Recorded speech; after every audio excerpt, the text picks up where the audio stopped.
best smartphones feel outdated after just 2 years. In California, there's a light bulb that's been glowing for over 120 years, and it's still shining today. Funny thing is, the company that made it went bankrupt nearly a century ago. Why? Because they built it too well. No one ever needed a replacement, so they eventually ran out of customers. Smart business owners understand this. Make something too perfect, and you might kill your own business. Let me explain with a story. At a busy market, a vendor was selling chili peppers. A customer asked, "Are these spicy?" It was a tough question. If he said yes, he might scare off those who don't like spice. If he said no, spice lovers would walk away. So he gave a clever answer.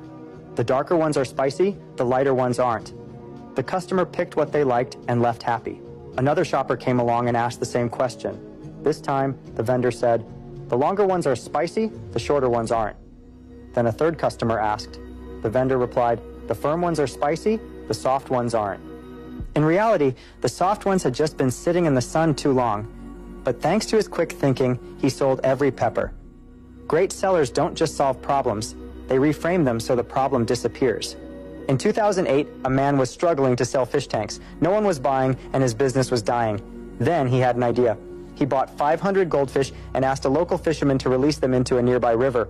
The fisherman was puzzled, but the man paid him anyway. Soon word spread. Locals rushed to the river, hoping to catch a goldfish. Those who caught one needed a tank. Others, wanting to join the fun, bought tanks in advance. Even when he raised prices, the tanks kept selling out. He wasn't just selling aquariums, he was selling opportunity. Think about a whole watermelon on a grocery shelf for $3. It just sits there. Cut it in half, add a cheap plastic spoon, suddenly it's a $3 snack, and it sells out.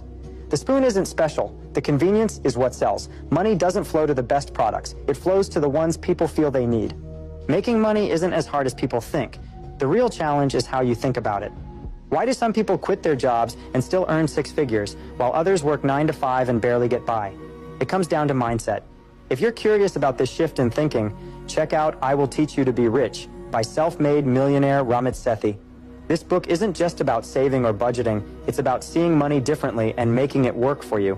If managing money feels overwhelming or debt keeps pulling you down, it's likely because you don't have a clear plan. Ramit breaks it all down with simple, practical steps to build a strategy. Automate your savings and grow your income. The fastest way to make more money? Change how you think about it.